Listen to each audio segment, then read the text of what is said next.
This is my new PVY bike. Well, this is what it looks like actually inside the box. I've gone for the green.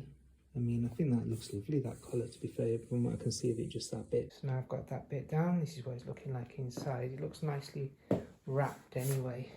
Hopefully there's had no damage on the trip here. And it looks okay. So I'm this far now. I mean, to be fair, there's quite a lot of wrapping with it, which is good because hopefully it's protected the bike on the way here. I absolutely love the colour. It looks a really cool bike, to be fair. It looks a really hefty, well-built bike. The whole bike looks really thick and chunky, to be fair. And I do love that green. I mean, the green that's looking to me is not the green that you're seeing, or I can see at the moment on that. That looks more like a bluey colour, but it's a very greeny colour. It's probably the lighting here. I don't know if you can see that, but the kind of the wheel, I'm not quite sure how it's attached in there. Okay, so I managed to get the bike out, but to be fair, there's quite a lot of rubbish to get rid of.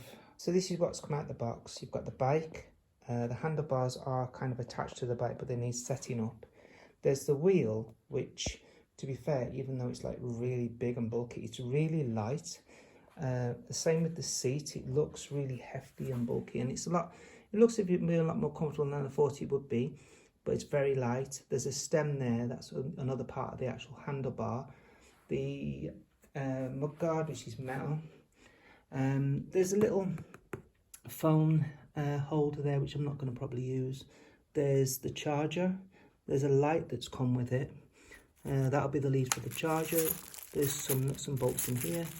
There's a part of the grip, the hand grip, which I imagine would be the throttle side. There's some tools. And here, the pedals, which are fixed so they don't bend, which would have been better really, so I'll replace them for some ones that actually fold up, since this is a folding bike and that's what I wanted it for. That's the unboxing of it. So if you want to see me putting it together, I'll do the video on that and me actually trying to put it together. And I'm not somebody that knows much about bikes, so I'll let you know how hard or easy I find it.